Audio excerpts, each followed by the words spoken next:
Dagu Sibu, mari budayakan sadar obat. Halo, perkenalkan nama saya Anggi Wahyu Rintiani, mahasiswi Sekolah Tinggi Ilmu Farmasi Riau. Di video ini, saya akan menjelaskan mengenai bagaimana cara mendapatkan, menggunakan, menyimpan dan membuang obat dengan benar. Stay tune! Obat adalah zat yang dapat digunakan untuk merawat penyakit, membebaskan gejala, atau mengubah proses kimia dalam tubuh. Obat terbagi menjadi beberapa golongan, di antaranya obat bebas terbatas, obat keras, dan obat narkotika. Obat bebas adalah obat yang dapat dijual bebas kepada umum tanpa resep dokter. Obat bebas merupakan yang paling aman dikonsumsi, sehingga obat bebas mudah didapatkan. Obat bebas terbatas. Obat bebas terbatas adalah obat yang dapat dibeli tanpa resep dokter di toko obat berizin. Obat bebas terbatas disertai tanda peringatan. P nomor 1, awas obat keras, bacalah aturan pemakaiannya. P nomor 2, awas obat keras hanya untuk kumur, jangan ditelan. P nomor 3, awas obat keras hanya untuk bagian luar dari badan. P nomor 4, awas obat keras hanya untuk dibakar. P nomor 5, awas obat keras tidak boleh ditelan. P nomor 6, awas obat keras, obat wasir, jangan ditelan.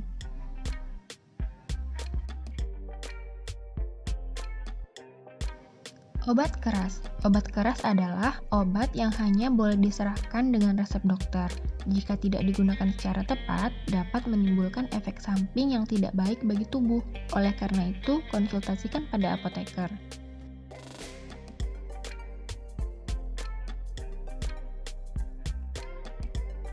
Narkotika. Narkotika adalah obat yang berasal dari tanaman atau bukan tanaman, baik sintetis maupun semi-sintetis yang dapat menyebabkan penurunan atau perubahan kesadaran, hilangnya rasa nyeri, dan dapat menimbulkan ketergantungan.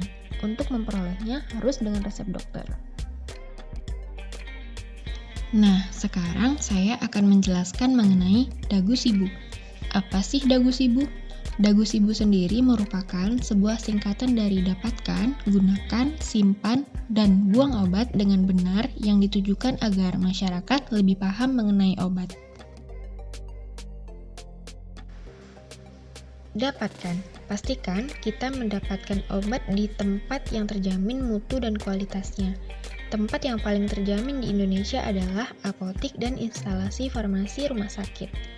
Selain obat lebih terjamin, di tempat tersebut kita juga mendapat informasi mendetail mengenai obat yang akan kita konsumsi dari apoteker yang berpraktek. Gunakan.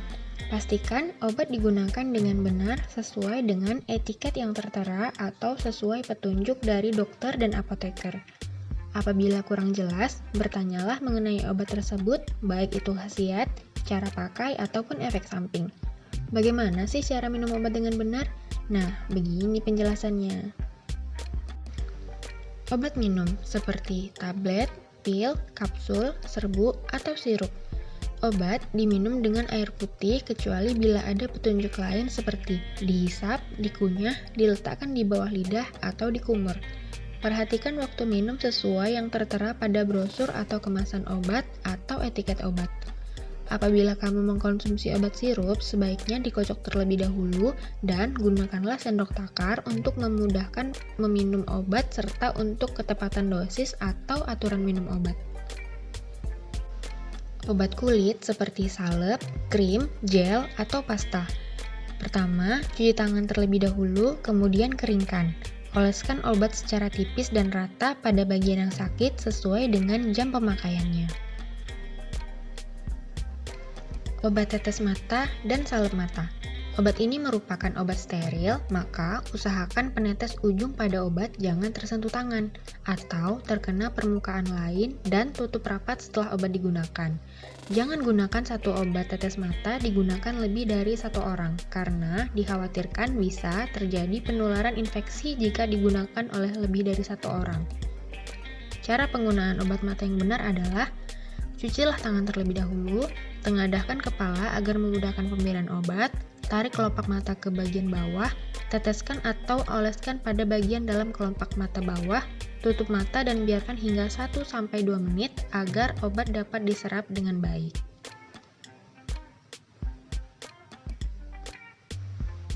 Obat tetes hidung, cara penggunaan yang benar adalah cucilah tangan terlebih dahulu, tengadahkan kepala agar memudahkan pemberian obat, teteskan obat pada lubang hidung sesuai dengan petunjuk pemakaian, tahanlah posisi kepala selama beberapa menit, dan jangan gunakan obat ini lebih dari 1 orang untuk menghindari terjadinya penularan infeksi.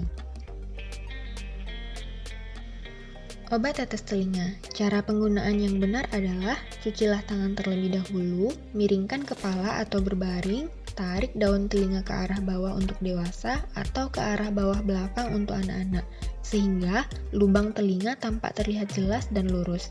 Selanjutnya, teteskan obat pada liang telinga sesuai kebutuhan atau sesuai anjuran dokter dan dibiarkan kurang lebih selama 3 menit.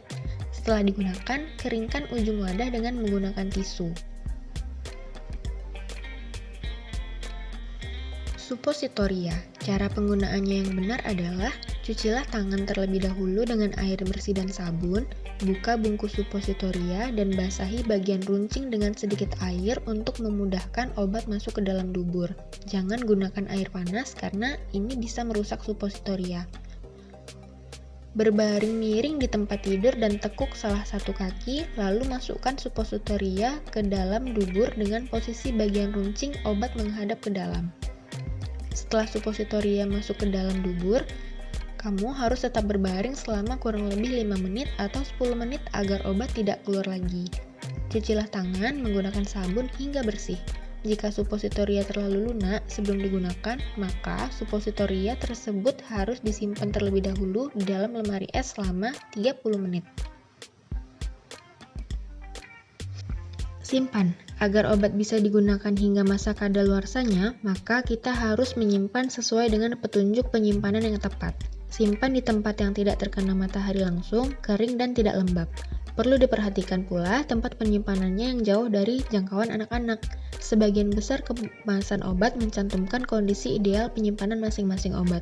Simpanlah obat sesuai dengan kemasan aslinya dan pastikan obat tersebut tertutup rapat agar terhindar dari kontaminasi. Buang. Salah satu hal yang kurang diperhatikan oleh masyarakat adalah proses membuang obat yang kadaluarsa. Ciri-ciri obat kadaluarsa adalah telah melewati tanggal waktu kadaluarsa dan obat tersebut telah berubah rasa, bau, dan warnanya. Obat kadaluarsa tidak boleh dibuang secara sembarangan karena berisiko disalahgunakan atau tidak sengaja terminum oleh orang lain. Oleh karena itu, hendaknya obat dapat dibuka dahulu kemasannya, kemudian dihancurkan, lalu dibuang ke tempat sampah. Sekian penjelasan mengenai dagu sibu, semoga bermanfaat and thanks for watching.